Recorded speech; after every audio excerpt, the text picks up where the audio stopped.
Hey everybody, welcome to Shit I Love with Jason Stewart. I'm Jason Stewart. Hello. Hello. So we're in Portland at the Portland Queer Comedy Festival. This is my first time doing it live with an actual audience. I haven't done that in years, and I'm so excited. Thank you all for coming. I was saying to the people in the back, there are seats further away in the parking lot. Way in the back, can you hear us? Yeah, they can hear us. And we're also going Facebook Live on Sandra's page, and she's going to put that on the two of our pages later. Say hi, everybody. And I have my best friend here, Ernie. You sound more unenthusiastic than that. Yeah, We like it here when you're bored. it's beautiful It's outside. 2 o'clock in the afternoon. They haven't It's woke 2 up in the yet. Or been afternoon. drinking, probably. It's 2 in the afternoon. They've been drinking. And my best friend Ernie Rhodes is here all the way from Seattle coming up to see me. Where's Give him Ernie? right Ernie! here. I'm not the one with the attitude, by the way. So let me introduce my guests so the people at home know who are just listening. We have the lovely comedian and also the director of the Queer Comedy Portland Comedy Festival, Belinda Carroll, right here with us. Hi. And we have one of my peers, one of my cohorts, one of my favorite people on the planet, beautiful comedian, funny, gorgeous, Sandra Valls. Hi. Yay! I love that I got funny, gorgeous. You only got lovely. I did. Well, I lovely know. is lovely, and gorgeous is gorgeous. You couldn't be better than that. That's right. You know what's really interesting? So this has been on my mind all day, and Sandra and I flew up here together from Los Angeles. It was a crazy. It was crazy. And we were talking about the state of comedy for openly gay, bi, transgender, lesbian, gay, plus comedians. Let me ask this. How many of you have been watching gay comedy for a long time? All right. How much is a long time? How much is it like for over 20 years?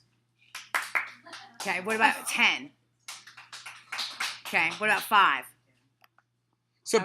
basically, so let me give you a little 411 on me in terms of my gay comedy calendar and clock. I came out 25 years ago this year on the Geraldo show. You did? Yeah, 25 years ago, I came out in a show called Unconventional Comedian. So this is my 25th anniversary. Thank you. No one's clapping. Okay. I started it. And I got to say, it's quite different. You know, just the idea of having a comedy festival. I've been in one other queer comedy festival that I can remember. And That you can remember. Yeah, that I can remember in my 25 years, called the Outlaugh, which I think you were also Oh, that was L.A. That was in like, Los Angeles that Mike That Player was. had put together. And just the idea of this, having a festival with LGBT plus comedians, is really sort of amazing. The times are changing. I remember when I first was coming out, I was scared shit. I mean, I really didn't know what was going to happen to my acting career, and I didn't know what was going to happen to my stand-up career. I came out in 93, but I was like 14. Which is the, oh, really? Mhm. As a human, right? No, as a gay person. That's what I mean, as a gay person, not as a, Not out of the womb. comedian. Right. So I came out as a comedian, which also meant that my dreams and hopes of an acting career could be over. And people literally told me that. I mean, people literally would say to me, to my face, this is going to be the end of your career. You're not going to be able to work. And then for 20 years, I headlined mainstream comedy clubs. And a gal named Shelley Weiss, who ran a company called Out Media, really, really stepped up to the plate for me and got me colleges and gay prides all over the country for quite a long time. So first, Sandra, if you guys don't know her, has done several, I guess, comedy specials, one for Logo, one for Showtime. And Belinda has been on Portlandia and also has been sort of the queen of this whole Portland comedy scene in terms of I think there's people that would argue with that. but in terms of the LGBT they see comedians. this and they're like, oh, I see how she, Yeah, but you have taken the reins. Well, you have taken the reins. So what made you start and want to do this festival? I mean, you really have taken the reins. Because she's crazy. Well, insane. Other than the insane part of it, but what was your goal and why did you want to do it?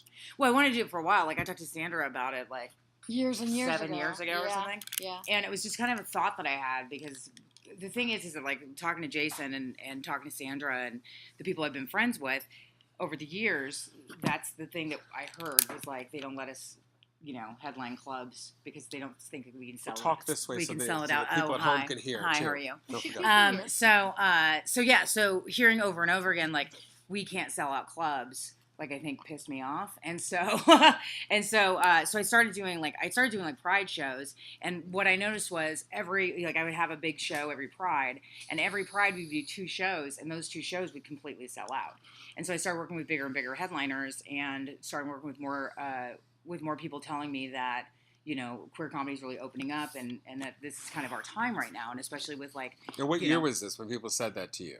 Like 2011, 2012. Isn't that funny? Because for me, they told us in I think 1995 is when I did it was a series of specials on Comedy Central called Out There. Oh yeah. And there was one from Hollywood, which Yeah. I was in, one from San Francisco, and one You from and Sabrina Matthews. Sabrina Matthews, who I love. Sabrina Matthews, I love her. And one from New York. And these 3 specials were quite a big deal.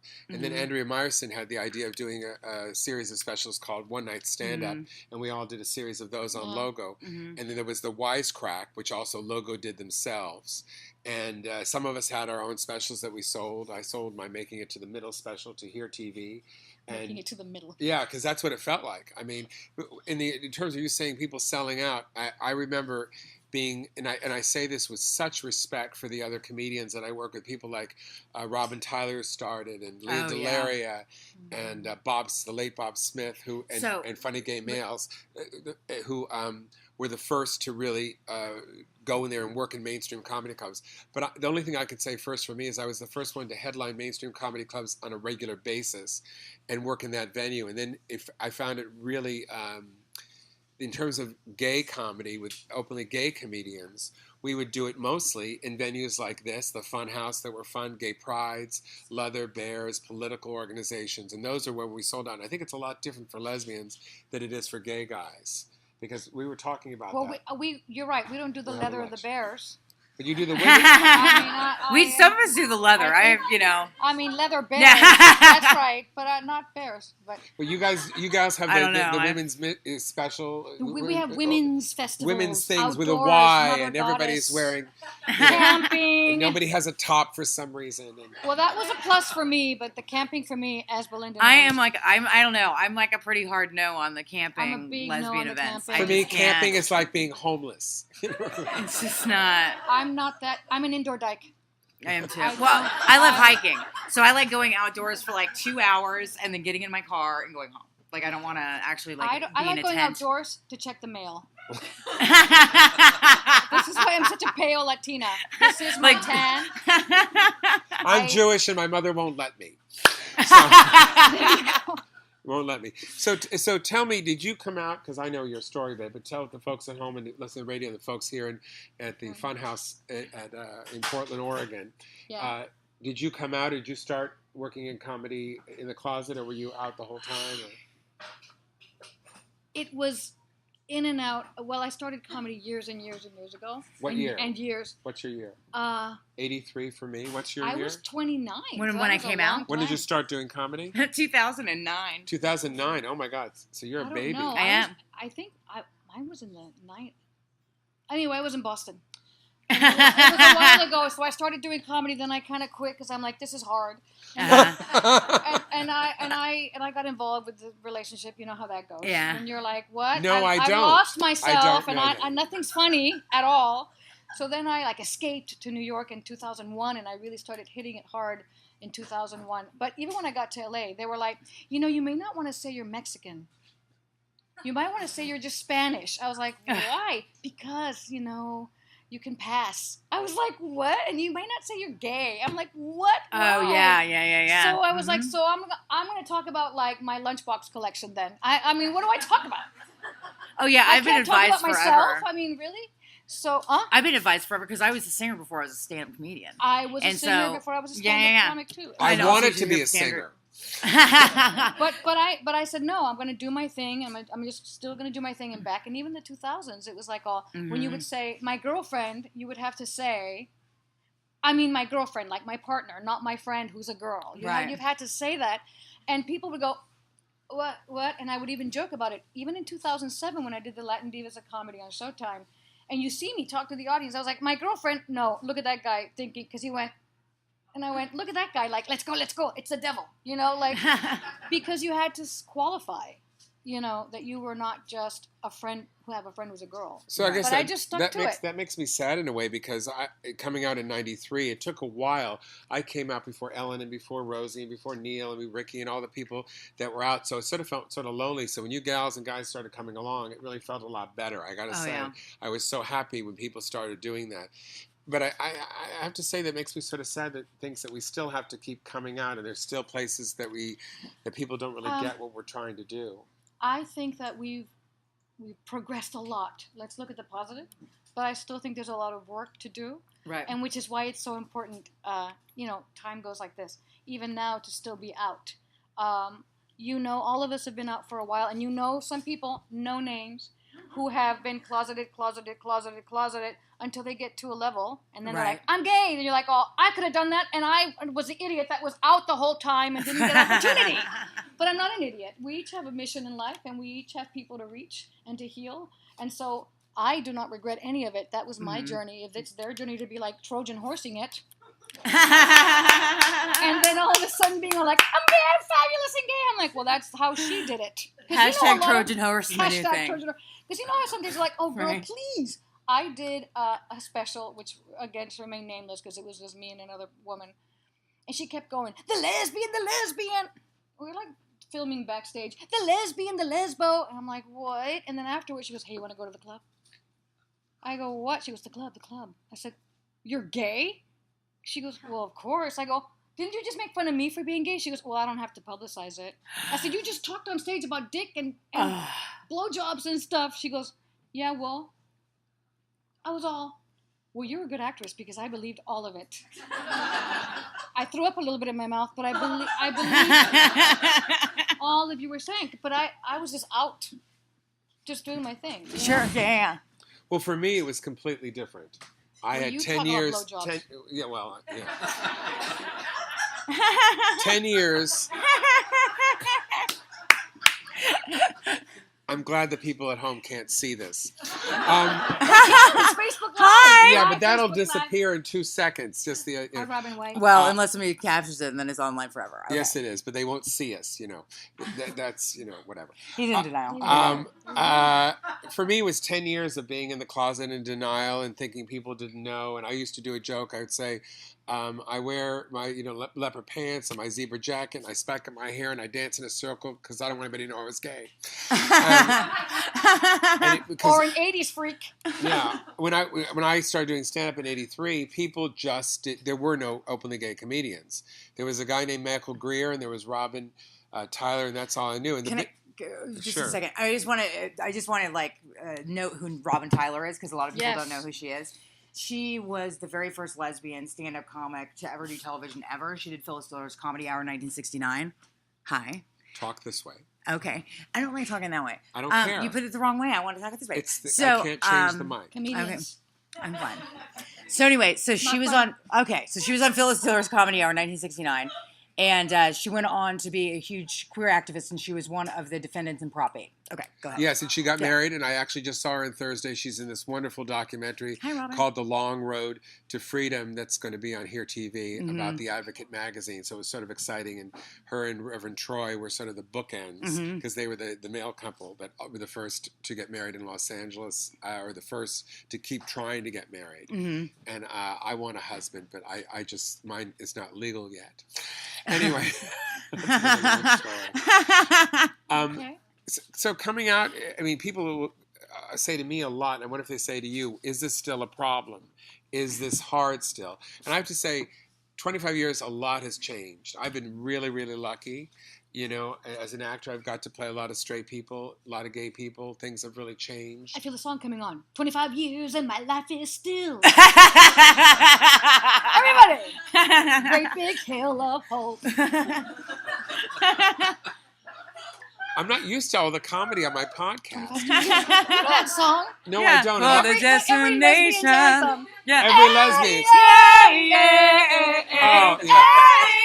yeah. I say, hey, what's going on? All right, let's get rid of those comfortable shoes and just get on with it. Yeah, this is very comfortable. Yeah. This is red sneakers. This is tennis shoes. I don't dance now. I make funny moves. I have completely lost control to my own show. I love you. I love you. I've got lesbian bookends. So you were talking. Sorry. I don't even know what I was saying. So 25 years. I'm just going to do this. I have a wonderful sponsor of the show, my friend Scott Crawford. It's called Casa Crawford. It's your home away from home. It's in Los Angeles. So you step into these new quarters filled with original art, whether it's original animation cells from your favorite cartoons or Japanese kimonos or Warhol or Blansky. It's all here. This is a B&B. It's in Silver Lake, California. There's next to these 5-star chef restaurants, clubs in Silver Lake. People who come from Silver Lake who live there are like Moby and Beck and Hot Chili Peppers are all from, it's 3 minutes from Hollywood and downtown in Los Angeles.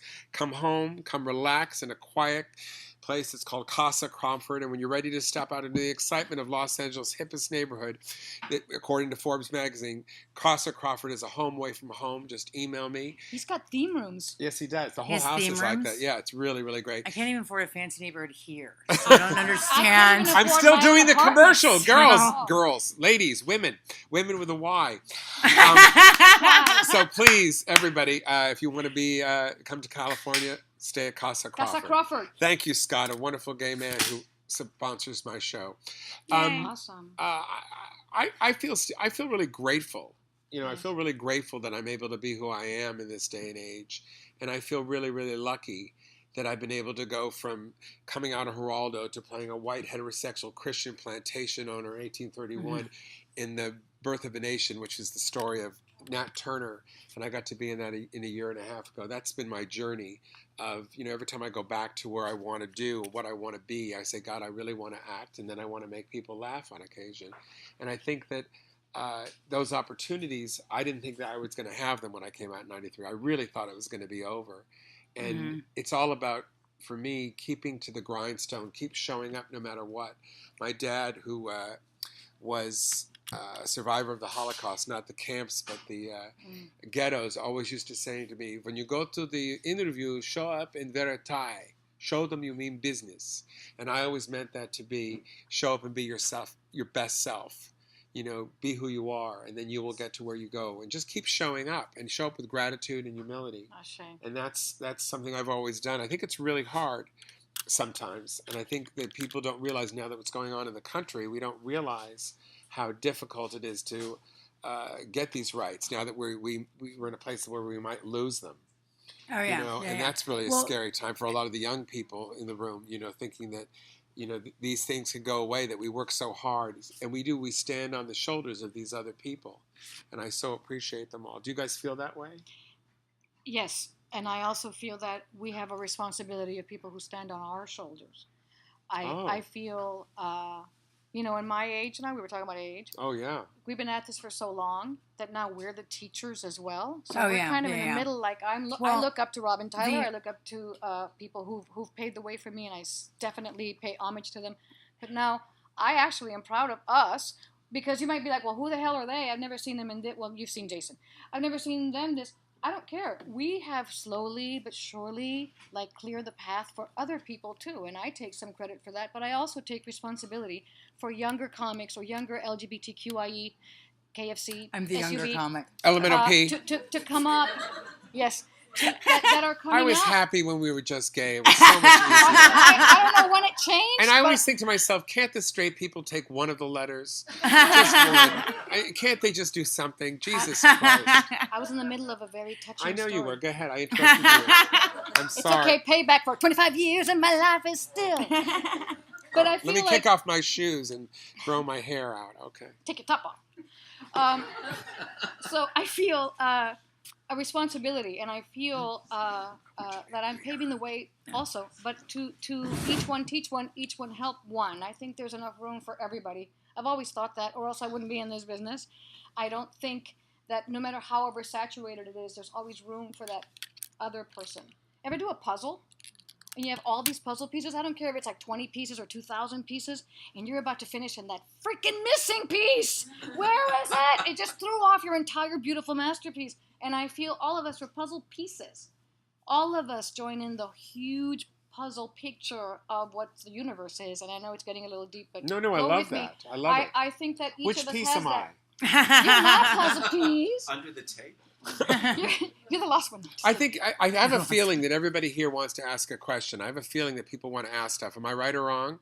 Do people want to ask some questions? Are you intuitive now? That No, I I'm just. didn't know this. You just start reading the room. And Somebody's you're like, coming for you, Uncle. Yeah, mustache. exactly. He was a welder. Is it you? Is it you? Is it you? Starts with a P. Starts with a P. Starts with a P. He owes you money. He owes you money. Peter, Pedro, Paul. I dated Pedro. I did for almost 9 months. He would never commit. Does anybody want to ask a question? Otherwise, I'll keep asking the gals. Anybody? And if you have a question, just raise your hand, and I'll remember who you are, and then I'll ask you later. You can ask us anything about our careers, anything about being openly gay in the workplace, or anything about why I'm single. Sort of. I'm not. I'm in love. She's been telling me all the things. So first, I want to say, what was your first stand-up comedy appearance? Where was the first time you did stand-up? My ex-girlfriend signed me up course, for a it's comedy always class at Brookline Adult Education in Boston. And then Brooklyn? Brookline. Oh, Brookline. And then okay. broke up with me, and I stayed in the class to make friends. She's like, no, you here, you go over and here. And a whole career came out of it, and my very first stand-up performance was Sacrificing Virgins. And it was on a little tiny like this, comedy club above a Chinese restaurant. And, so a Latin comedian who's a lesbian in a Chinese restaurant talking about religion. Sounds perfect. Talking about my ex-girlfriend who actually came, very lesbian of her, came to the show and laughed at all the jokes that I had memorized about her. And then walked out and decided it was over. Yeah. No, she broke up with me before, remember? That's why I joined the class. First time I did stand-up was at the Comedy Store in 1983. Well, I really did it 2 years before. I did a stand-up at the Comedy Store in a comedy class, and they were so rough on me, these two straight boy comedians, that I didn't do it for 2 years. So my big stand-up was May of '83, was when I started doing stand-up at the Comedy Store, and I followed Damon Wayans, who 83, 93, 2000 to around 18 years later called me had his people call me on the phone and offer me the job of playing the shrink on My Wife and Kids, of which I recurred on for years. Awesome. So isn't that neat? Yeah, That's those are great. the chairs moving. Belinda, what was your first time? Oh, I did, the very first time I did stand-up, it was Cap City Comedy in Austin. Oh. And so I didn't tell anybody. It was just my girlfriend. I knew one other comic, and she was a lesbian. And so I went to Austin, Texas. Texas. Great place. So I went up, and I did the set. And then I decided I was never going to do comedy again because it was terrifying. Oh. I was terrified for the first year. And so I was like terrified of it. And so I decided I wasn't going to do it. And then the Rooftop Comedy, which is a website, had taped the set, and it was online. Oh my God. No, and so my one stand-up comedy friend saw that set and was like, "Did you do stand-up?" And I was like, "No. How did you know?" And then she's like, "It's online." And I was like, "It's online?" And then she was like, No, you have to do another open mic. So she dragged me to open mics for like 3 months until I was like, okay, I'm doing this now. So you were obviously funny enough that they put it online. Yeah, and I didn't. Yeah, I was frightened, and I was so funny because I was scared, and then it took me 6 months to repeat that set. Oh yeah, that's a common thing. Like people will do a few sets, like their first times doing comedy, and like kill it, and they're like, "I'm amazing at this," and then they hit this because they lose that energy of like fear. I'm scared to death now, and so they lose that, and then they go through like a weird unfunny period until they find it again. I don't think I've lost the scared to death. Have you? Huh? Have you lost the scared to death? I'm nervous tonight to do the show for you guys. Oh, yeah, that's true. Well, you don't, but you learn how to channel it, I think. Yes, and you learn to be nervous and then not give a shit, and who cares who you are. Right. You learn to deal with the nerves and channel it in, because still I'm like, oh my God, I'm going to forget everything. Mm-hmm. I'm going to be like, this is my brain, nothing. So what about the idea in the gay community, this is something that I've always thought about, is that women, all the lesbians, come out and support lesbians in live performance for music and comedy so much. I mean, you're never going to see Barry Manilow on the Olivia cruise, But on the RSVP cruise, you're going to see Margaret Cho and Kathy Griffin and all these great, wonderful straight women that do comedy for us, and a lot of drag queens that we love. But men don't have the same privilege. It doesn't happen because you've done really, really well with Olivia, with Olivia, and also with the Latin community, with the straight boys. Yes. I mean, you've done a lot of shows with them. And you certainly have worked here in town all over Portland and become quite known working with straight people. You've worked with Helium, right? Yeah. All the other places. How do you find that? Because even today, look, I'm seeing a room basically filled with lesbians. I think they're. I'm not a lesbian. I know. My friend Ernie, I always think that he's going through the change, but I can't tell. And there's a straight couple there because you were touching each other. We're assuming. It could be We're being pansexual. hetero-assumptive. Is Pan is that obsession with frying pans, right? It's like you like to. Never mind. Okay, nobody laughed. I'm not using that It's tonight. Portland. It's So, Portland. Yeah, everybody. Are you guys a couple? Yes. Okay. The allies. Yay. Well, I love straight people. I have two that clean my house. You're nice people. That's funny. Although I don't laugh at house cleaning jokes. Oh. Hashtag triggered. And then don't say anything about a Jewish mother. That's it. I'm upset. But my mother does love Ross Dress for Less. She's obsessed. I love Ross. Where do you think my tennis shoes came from? Yeah, well, my mother was on there in the scooter and she lost a shoe. She's still walking around. That and a chicken from Whole Foods. I don't know how that happened. Really? Yeah. What's wrong with your mother? I don't know. I'm very uncomfortable right now. What were we talking about? I totally forgot.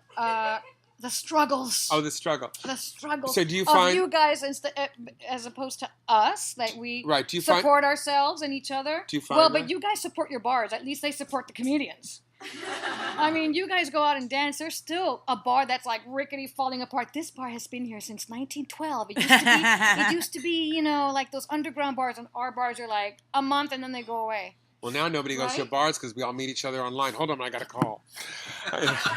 Well, we meet each other in house parties. But this guy over here has been hitting me up on Grindr. I thought he was married to a woman. Wow.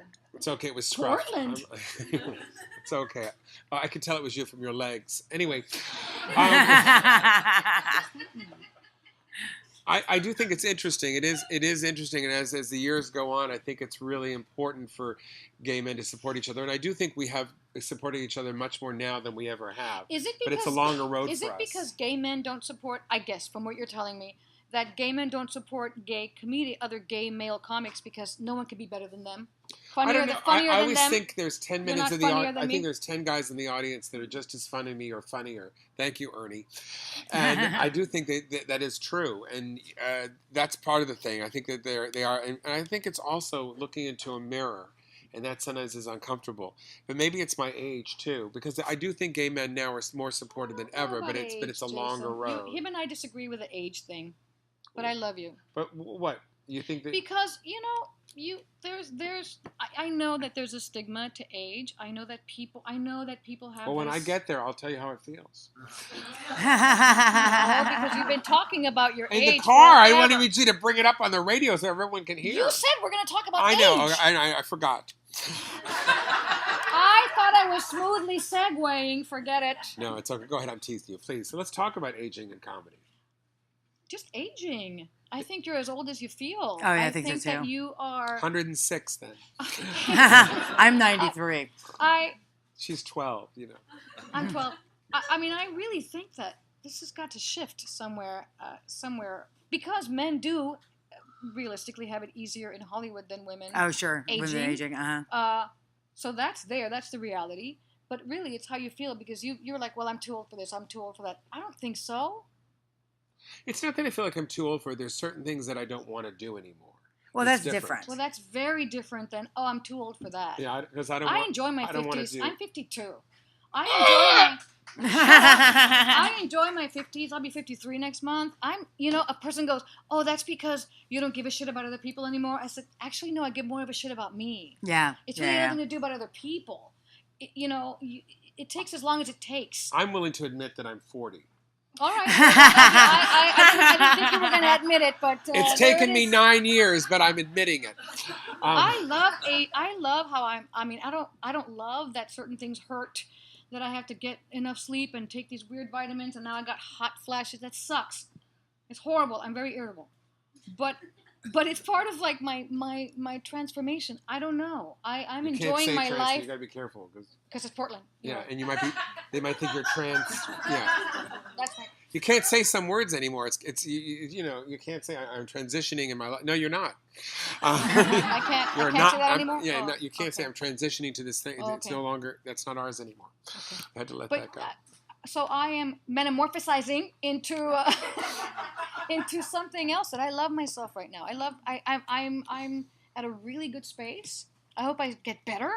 I hope I get I do. I feel that way too. I kinder, feel better now than I've more ever. chill. You and Yeah. I, we went through a stressful morning, and Well- I've known you for years. You would have been crazy pissed off, and me too would have been like, this No. fucking, and now we're at Everything this. that We're could like, go wrong went wrong this morning. everything. Her being late in the plane and the seats and everything.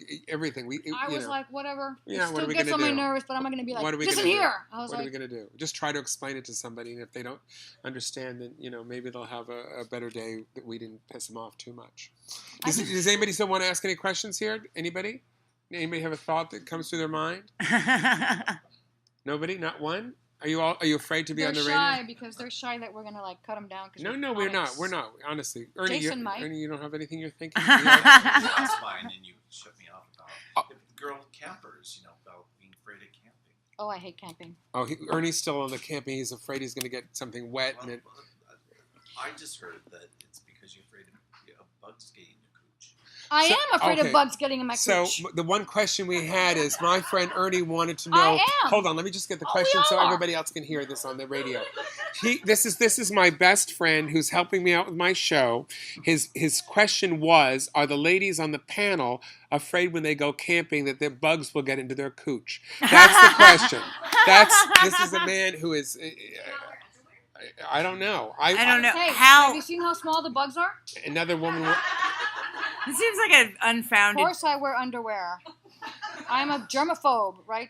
I'm sort of a germaphobe, right, Belinda? You're a little bit of a germaphobe. I When am. we went on the road to the Midwest, Sandra brought wipes for the hotel room, You and then have she to. would come in, and then she would do all the surfaces Hey, of the hotel I room don't want with their- wipes. I don't want to make any cleaning comments or anything like that. Hey, maybe it's in my jeans. Yes. But, I no, don't want to say anything, but we're going down the road here, and I want to get off. no, I'm telling you right now. I'm telling you, I need to be hygienic. And I told her from the beginning, I go, just no offense, I'm not sharing cigarettes, I'm not sharing bottled water, it's You not don't you. smoke.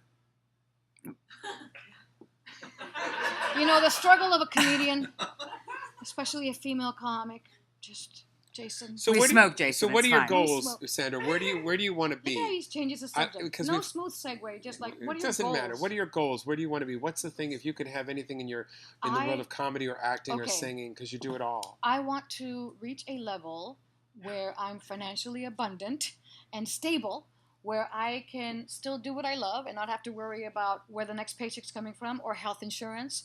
I'm not asking for a humongous mansion, but I also feel that money funneled through me is not going to go into like, my bling. Not that I'm cutting anyone down, but through me, I would love like a tour of a comedy tour helping domestic violence shelters around the United States. I would love to open centers in Laredo, Texas, where I came from, for like LGBTQ youth. I would love to give workshops on empowerment. I would love to do all that without having to worry about, damn it, I'm not getting paid enough, or I can't pay my rent, or they're going to shut my lights off. Do you feel I like want- do you I feel like want to- LGBT I people want- are paid less? What the hell did that? That came from nowhere. No. Do you think that women are paid less than men? In I'm comedy sure or they in are. general? I'm sure, yes, Yeah. we are. I mean, but that's not what my goals here. We're focusing on my goals. I would love to become a household name, so that because when you become a household name and people know who you are, that attracts more people, and so the ability to touch more lives and heal Mhm. more people and Having a empower bigger more platform. people, having a bigger platform. Yeah. But I'm in this point in my life, I used to be like, oh, look, only 10 people came. Now I'm like, these 10 people had to be here. These are the ones that had to be here, and the other ones lost out. They missed out, and this is my work right here, right now. I just want to continue my work without having to worry. Nice. Yeah. I do feel like there is a disparity between gay money and straight money in the comedy world. And that's why I worked in the mainstream world, because you wouldn't get what I called straight boy money unless you worked there. And it was harder. What are you talking about? In terms of working in comedy clubs, when I first started, you could really only make the really good money in the clubs, and then it moved over. And as the years changed, And then now it's more like independent. and the production gay makes, money yeah. is honestly better now. So we have stepped up to the plate in a really I'm glad great that way. has, but I still would not ever deny my being Latina or deny being LGBT. because I get paid more. No, I think yeah. that No, I didn't No, I'm either. not saying you are. I didn't I'm just either. saying. No, I didn't. Just so people I, understand, I was out doing these clubs doing that. I was never a headliner. I'm not saying you. I just want to be clear so that people at home Right, understand. right. No, because I'm they don't always know, what we're always talking about. I am the host of the show, no matter what you two were trying to do. I am. This is two strong women. So what's your goal, Belinda? Where do you want to be? Oh, I don't fucking know. This is how I live my life. I get into projects and go, oh, I guess I'm doing this now. No, I want to do TV and shit like that. I write a lot and I want to do that, and I have some goals, but I don't like to talk about my So we have to projects. talk, and your goals have to be more specific. I want a TV show with Priyanka Chopra. Oh, Yeah, you talked to me about Bianca Chopra, is that Priyanka, get it right. is that a person? Yes. Oh, I thought it was Oprah and somebody else and push into one. No, so in all seriousness, I want to grow the festival. We have plans to grow the festival, and we want to get it to the point where we're large enough to have a headliner show like Revolution Hall and bring in like Cameron Esposito, and we're talking to a couple other people. Cameron Esposito from Baywatch? No. Cameron Esposito and Rhea Butcher. They have Take My Wife on Stars. Why can't you bring him in now? Oh. Because they charge too much? Yeah, because we have to have a large enough venue. There's, this is why I don't talk about my goals out loud, is because then you guys start asking questions. So let's keep in mind, her goal is nobody's going to ask me a question and I'm not answering. No. But so what she's saying, Jason, is that we are good for this venue, you and I. Yes. We don't deserve the larger one. Oh my God. That's what she's saying. This is exactly why I That's what never she's talk saying. about anything out You're loud. saying I can't fill Revolution Hall. No, that's not what I'm saying. I don't even know what Revolution Hall is. I'm kidding. Go ahead. Do you see why I never opened my mouth? Okay, right. Well, that's another podcast. I've totally lost control for the third time. I have to say that my goal, just for me, is always to work with creative, talented people. That's the first thing always, whether it be stand-up or acting or hosting or creating content. Anything. It's always about working with talented people. When you get to work with talented people, which I've been lucky enough in the last number of years, man, things change. It really changes your game. And I like being with people that, like, I think Sandra's an incredibly brilliant comedian. And I even said, I'm nervous about being on the same bill as her. Get out. Always, because you're a powerhouse. I'm And, just honest. we have also, just to drop some names here, I see. who's going to be in the festival. We have Julie Goldman, and you guys Oh, have Julie maybe Goldman. seen Julie. You've seen her on Curb Your Enthusiasm and also the Mindy Show, and then James. I don't want to say his name wrong. Adomian. And he's been on At Midnight on Comedy Central, and so he's certainly the He younger. cannot fill Revolution Hall. Is that what you're saying, Belinda? That's what you're saying. No. Sandra, that's not what I'm Let's saying. I'm hold the kidding. feelings back. We'll have a Belinda, therapy I'm session kidding. later and You know discuss I'm all kidding. of this. Joking. She's joking, but someone will take it out of context and your life. Oh will my be God, over. I'm joking. Irene 2, is it 2? Is that how you pronounce it? Or Uh, yeah, and she's got this incredible picture of her yelling at someone. And, I love it. Tell me about Irene. She's in this festival. so she's a San Francisco comic, and she's amazing. She just said she does her Iron Friends and show at Ford Food and Drink. But what day is But it? you're talking over Saturday there. night. And nobody will hear you. I know You're because talking to the waitress, and she doesn't care. She already knows. I don't really care either at this point. So Are you we're on. No, I'm fine. So I think we're having a little. You guys want to I'm talk fine. behind me? There's a little. They're just all being fun, and then we have. I'm not even. Am I saying it right? Corinda Dobbins. And she. Funny. She's a San Francisco comic. She's been on Nickelodeon. She's amazing. So we got a lot of. Oh, so isn't it? Yeah, and then Robbie Hoffman has a show. Robbie Hoffman's an amazing We met her at the performer. airport. Yes. And she's a ex-Hasidic Jew who is on Chris Gethard's show, and she writes for Odd Squad, and she just won an Emmy. She's amazing. Wow. Yeah. We just met her at the airport. I had no idea she had an she's Emmy. incredible. I didn't see it in her bag or anything. She just walks around with it like that. Yeah, wouldn't Hi. you walk around with yours? Oh, Leslie Jordan was just on the podcast a couple weeks ago, and he brought his Emmy with him. He keeps it with him everywhere he That's goes. so great. I would have a picture of myself winning the Emmy and make T-shirts. With the women like this. And Brandy Howard is here. She's our one straight person, right? Uh-huh. And she's doing a show that's going to be on later with Julie about politics, and that's going to be really cool. Yeah, so Dumb Gay Politics is at 4. And Which then is Leah Julie Mansfield Goldman is also on the show. Mansfield? Yeah, Leah Mansfield, is it? Yeah, Leah Mansfield. She's out of Seattle and lives in LA now. Oh, I love that. Yeah. I love it. So we got a really eclectic group Riley of comedians. Silverman? Yes, and Jeffrey J. Mm-hmm. Jeffrey J., who's 2013 Funniest Comics in Texas. Isn't that great? I mean, all these things that are happening, it just amazes me that things have really happened this way. And there's so many. I have to be totally honest. When I called Sandra and I called you, I said, I don't even know who all these comics are. That there's so many incredibly wonderful comedians that are openly LGBTQ, HIG, LMNOP.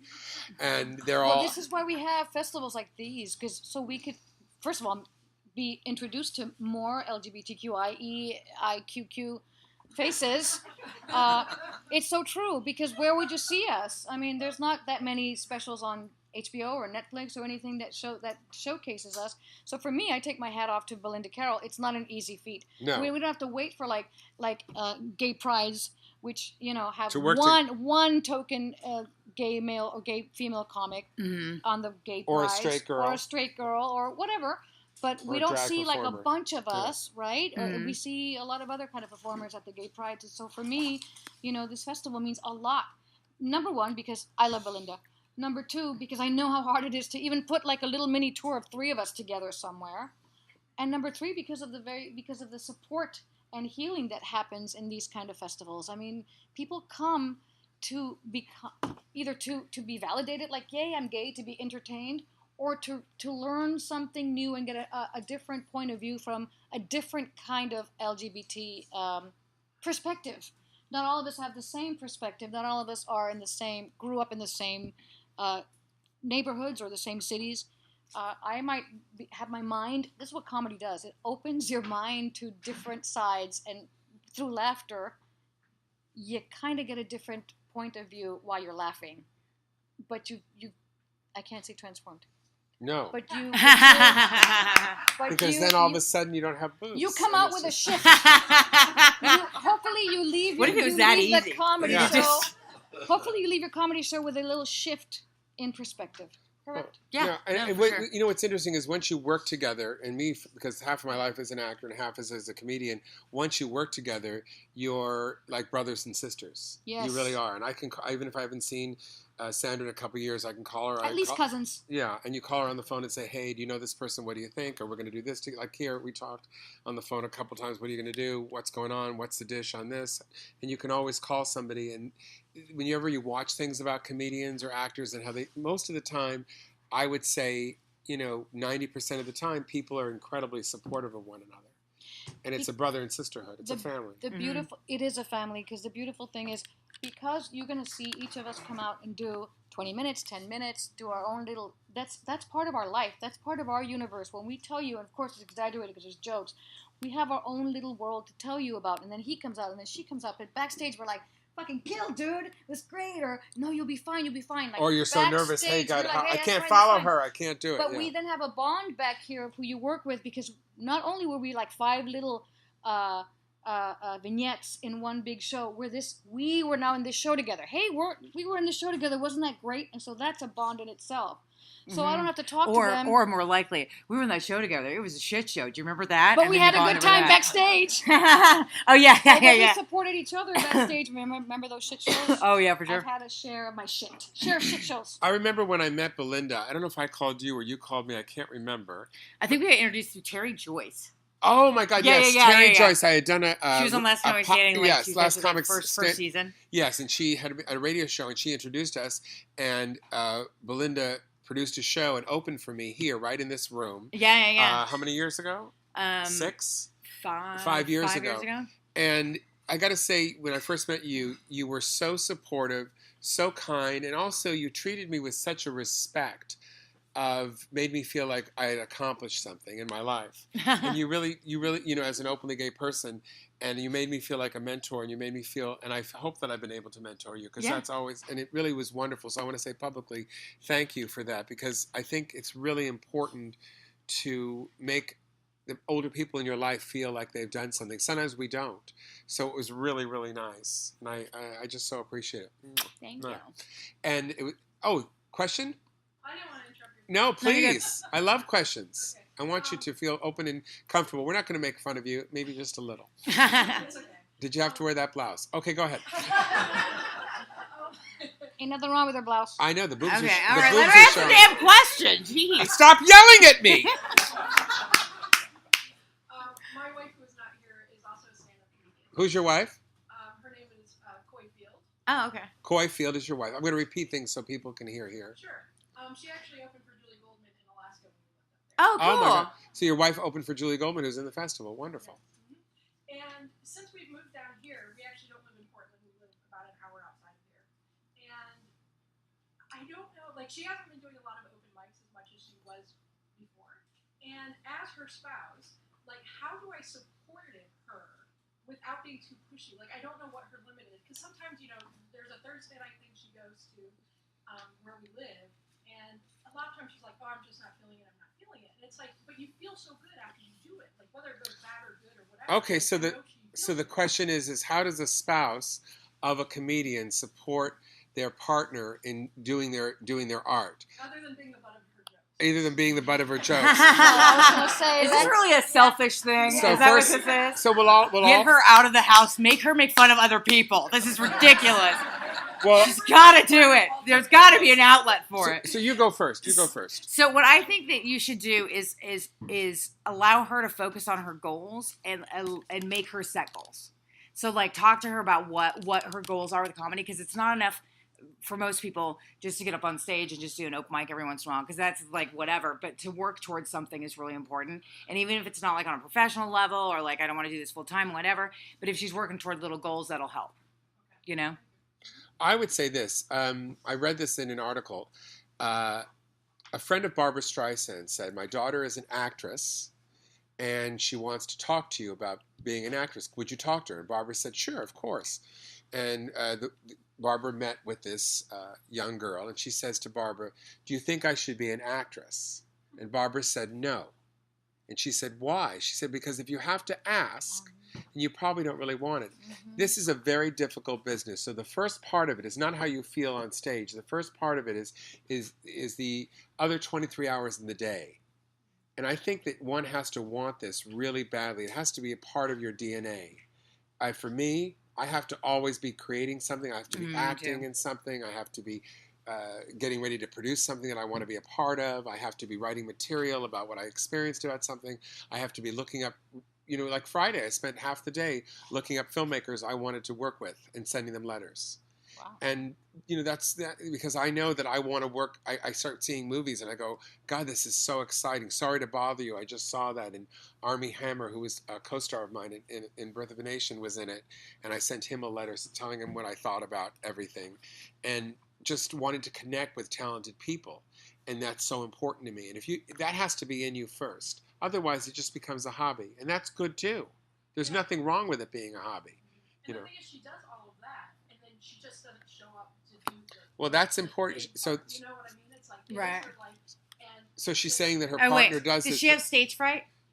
Not really. We all... Okay. Yeah, but it's this fear, right? Of how That's stage fright. Yeah. So she has so I'm just repeating so people at home here. So she's basically her partner has this fear all the time, and you have to get past that. You thought about bringing her here, and we'll just have an intervention with all of us. It would be great. This entire festival is an intervention. Okay, this is the deal. Wouldn't that freak her out, right? Yes, that would, all these comedians sitting around like, look. Just listen. Okay. So how do We you write her a letter. Now Us look, 43 boy. people that you don't know have How been do brought you here. How do you feel? Well, about what does she want to do with the comedy? She would like to write. She would like to be a comedic writer.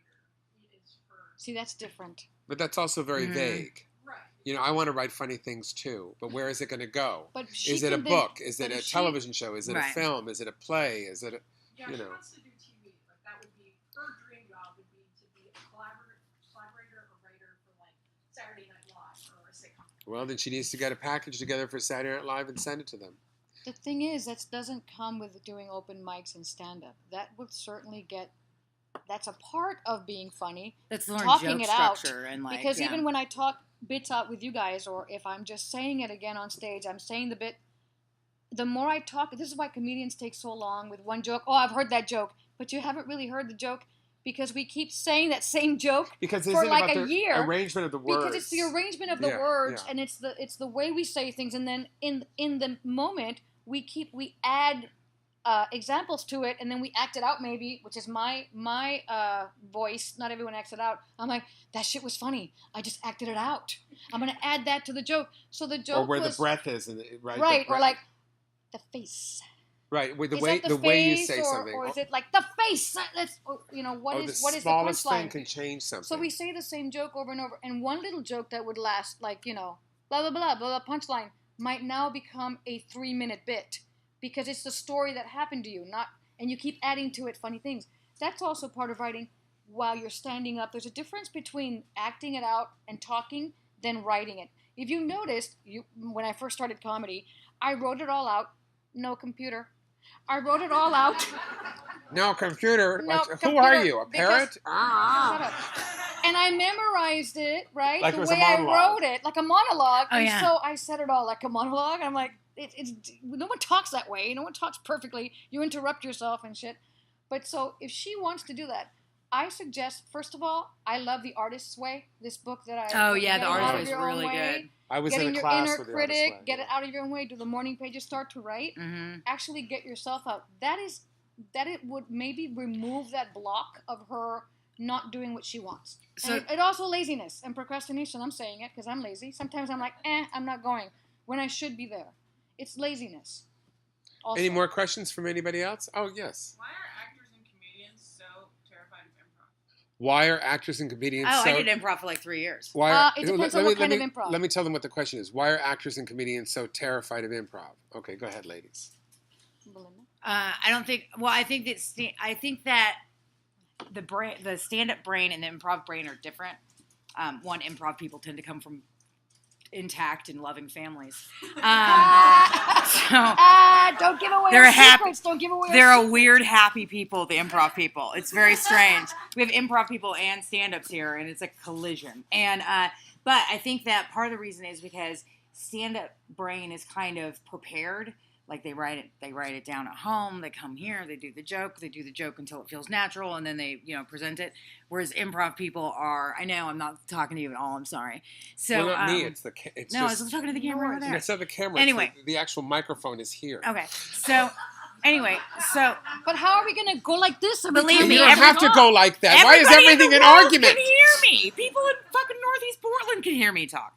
So anyway, so I feel like improv people are afraid to, stand-up people are afraid to improvise because they're afraid they're not going to be funny in the moment, and so that fear overrides the ability to do it. Does that make sense? Sandra? But I can improv till the cows come home in like a realistic talking conversation. We do it all the time. Like if I start talking to you about like, well, remember Belinda, that you're like, oh yeah, like that kind of thing. Mm-hmm. But the minute you go, oh my God, that big, huge pink dinosaur in the room, don't you see it? I'm like, no, I don't see it, you idiot. There's no dinosaur in the room. I hate that kind of improv. To act it out. I love watching it. I think it's brilliant. I'm like, what the fuck? So you don't like scenes? Is that what it is? Like no, I love watching it. But don't tell me to all of a sudden like, take this load. I'm like, there's no load. No, I'll tell you. I get paralyzed. I'm like, what? But that tells you something. Okay. Those stand-up, improv, sketch comedy, and acting are 3 different skills. Oh yeah, for sure. 3 different skill I sets. suck at They're it. certainly cousins of each other. I've done all 3, but I think of stand-up as on one side, and I think of acting as on the other, and I think of sketch comedy, improv in the middle. I'd say 50% of my jobs as an actor I've gotten because I can improvise around stuff. Sure. That's different. But- That's kind of realistic improvising. Right. And you improvise by yourself on stage when you blank out. Believe me, you improvise. No, but even But when with someone else telling you like in the day when I used to do a lot of sitcoms, when there were tons and tons of sitcoms on TV, we would do 2 tapings. We would do one at 5:30, one at 7:30. At 5:30 you do it exactly as written. At 7:30 you do it as written, and then they'd have say, okay, now do whatever you want. And on the My Wife and Kids, which is Damon Wayans' sitcom with Tisha Campbell, he would say, do whatever you want. And he would ask questions. And the first time we did the show, and this would have to be funny, so he would say, you can talk around the dialogue, but you have to be. And he had no idea that I loved to improvise, and they would always use the improvised lines, and you could always hear Don Rio, the executive producer of the show, and Jim Valle, and all these great people. You could hear him go, ha ha ha! You could hear them on the laugh track, laughing because you knew that was them, because they so appreciated the idea of the skill of improvisation. But it is a skill, and that's part of the problem. But that's a different improvisation. That It's a I can different do. form. That's not a problem. It's again. But you have to know the skill of working at the groundlings. Who is it? No. Oh, fuck, I can't do it. Well, I think you have like a really cartoony view of improv. Yeah, you have to No, actually. I've seen it. Have you seen Who it? are you working with? Have you seen whose line is it anyway? Like you taking. It's all like out there. I'm like, I couldn't. Well, think that's of that. I short can't- form improv. That's not what I long hate. form. There's different forms I of can't improv. do it. But there's different forms of improv. Yes. There's like Herald improv. There's What do I long keep form saying, improv. guys? I There's keep short saying to form him, improv. That's different. So whose line is It anyways is games, different. which is different I don't than like games. You're right. right. So improv games Let's are different just to than be improv clear scene with work. the audience. I don't like games. I don't like playing games. I like to We watch understand. them. We understand. So I won't get letters of like, you hate us? No, I don't. I'm I gonna don't wanna isolate do her it. just going, I don't like to play games, and then making a hip hop song or something. Sandra Valls, not a game player. Shut up. Okay. So And it's gonna be me and Improv just this games. no So player. we're getting yeah. towards the end of the show. You guys have been great. Do we have any more questions? Anybody would like to ask any more questions? Anybody have anything else they want to say? No. Because I want to Comments. Comments? Well, I was gonna go move my car, but She was gonna, Yeah, if you're driving an Odyssey, license plate, no. see, that was called comedy timing. That was called comedy timing. Timing. Well, so my question is from a doing comedy perspective, and that is, I've thought for a while now that what you get paid should be transparent, so that we can all see what everybody else is making in comedy. Are you for or against that? And So the question is, what is your name? Leah Mansfield. Oh, hey, Leah. Yeah, Nice to meet you. I'm all in what situation? Leah 'Cause- Mansfield is a newer comedian, I'm assuming, right? How many years? I just I haven't gotten out much the last 3 years. How many years have you been doing stand-up? 13. She's Well, 13, Not newer. 35. So the question is do you think that when comedians are paid, their pay should be transparent, so we should all know? Among comedians like myself, We talk. we all talk all the time. But we don't talk publicly, and we don't tell the bookers that we know. Well noted. Well, because we don't But know you're not really what. a booker. But, I know. But you know that we don't. yeah. We do that. We do that, and I already knew that. honestly, actors do it too. We do it all the time. So it's about trust and about respect, and to do that. And the only reason you do it is it as a reference point, so you can say, "Hey, they're paying this at this gig. You asked for way too much, or you didn't ask for enough." So you just got to become friendly. I'm just curious if there's a bigger pattern that we could point out as to these comics always get paid more. well, it's also Who credits. are these comics? Oh, straight white men. I'm sorry, you're trying Well, I to talked prove about the pay that. disparity among straight white men versus She said straight white men get more. all of it. That's what they're making. They're making all of it. Yeah, there is a disparity, and they're talking about it. Monique has made a big deal about it at Netflix. Well, because Certainly, she got offered I like think. $5 million less than her counterpart, and her counterpart was less. I can't remember who it was, but was less popular than her. Like, And she has an Academy Award, Yeah, like However, the demonstrate. argument with that was, how relevant is Monique anymore? That's not. No. I mean, not right. Well, wait. No, I want to that's say not- something no. about that. No, I'm not saying that. but I that's am not saying No, I mean, that. I think that's a but fucking cop out. It's a good, it's a good cop point, out. though.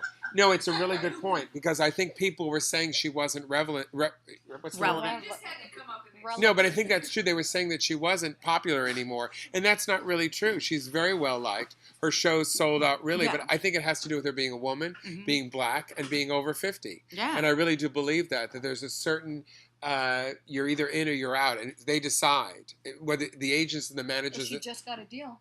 Did Yeah, she? she just got a deal. A deal With who? with Netflix. They're Good for gonna- her. Yeah. Well, I'm thrilled to hear that, because I've met her several No, times. Monique's great. I've met her several times, and not everybody says things in the right way, and maybe she could have handled things a little differently. I don't know. I don't know her. Oh, I that disagree. well. I disagree because she was very vocal about the fact that she was getting paid less, and she was absolutely not going to stand for it, considering she had these accolades next to her to be like, look, I've got an Oscar. Like, Right. at what point does an Oscar not pay off? Because her white dude counterpart was paid more than her although he didn't have the same awards or the same following, nor did his album before this sell as well as hers. It was completely lopsided. So the answer is the times are changing. But the bottom line, that's an answer. But the bottom line is also no, that is they're changing, and how they're going to change is closed mouths don't get fed. And so I love that. You say, and people think, oh, especially women, Latinos, for me, it's like, oh, don't make any way, be grateful for what you have. I am very grateful. I am so grateful for being part of this. It's what can you afford at that time? There are times when I'm like, I can't afford to give you the weekend for this much money because I really need, and I have other things pending. Or you say, well, you're a good friend of mine. I will, you've been good to me. I feel personally attacked right now. No, not you, fool. You don't count. I'm not saying that because of Belinda. But you don't really count, honestly, because you're not really a booker. I'm not saying it for you. I swear on my mother, I'm not saying it about you. I'm not. Jason says like the worst thing in the world. You're not really a booker. This is how you're not. Well, you're not. You're I'm a comic. comedian. Yeah. You're a comedian. Belinda, that's not how. That's not what I'm saying. Belinda is a comedian who's trying to create content and trying to create her own path. And I think there's nothing more exciting than that, than doing it in a different way. And she's doing it this way. She's making a name for herself in this way by creating her own comedy festival. I think it's really exciting. What I'm saying is, you say, here is what I charge for what you're offering me, and then it goes back and forth, and then you decide, is it a gig that the money I need the money? Okay. Is it a gig that, the money's not a big deal? Well, it is, but it's going to get me to different levels. Am I going to meet some people and get me to different levels? Okay. Or is it a gig that I just want to work out new things and I get paid for it along the way? I mean, is it a gig that I go see friends of mine? You have to then realize what that. But there is a going rate, and talk to the other comics. This much of when people ask me, well, what's your rate? And I say, it depends. Do you pay for airfare? Do you pay for hotel? Do you pay per diem? Do you pay for these things? How long a time do you want? Do you also want me to host? And then they'll say yes to all the above, and I'll go, it's this much. Well, I can only pay this much. Well, can you do this much? Sometimes I'll let them say it first, because sometimes I go, it's this much, and they're like, oh, good. I was going to give you that much, and I'm all, shit! Well, this is incredibly inside baseball. I mean, it really is. So you guys got to hear a really inside. I'm an indoor dyke. I don't know sports. I don't know what sports. Does anybody else have any more questions before we go? Anybody else? Where are you guys performing tonight? Well, this will be on after we perform, but we're going to be performing at a wonderful venue called the Crush Bar. At 5? At 5, 7, and 9, all three of us. So we're all having shows. We hope you all come tonight. Me, Julie Goldman, and Sandra are all on different shows. Every 2 hours there'll be a show. Yeah, so the lineup at Crush Bar tonight is Sandra, and then Julie, and then Jason. Yes. And then tomorrow we have the big headliner show at 7. Yeah. Right? 7 and 9. 7 and 9. Curious Comedy Theater, and that's a huge fancy theater. We're on on MLK, and so we have 2 lineups. We have an early lineup at 7 and a late lineup at 9. And if anybody here, at home that's listening in or wants to know anything about us, Sandra, how can they get a hold of you? WeLoveSandra.com. Oh, I love that. And Belinda? PortlandQueerComedyFestival.com. And me, JasonStuart.com, STUART. If you forget their names or forget anything they said, you can contact them through me. I thank you all very much. Until next time, take care, everybody. Yay! Thank you, guys.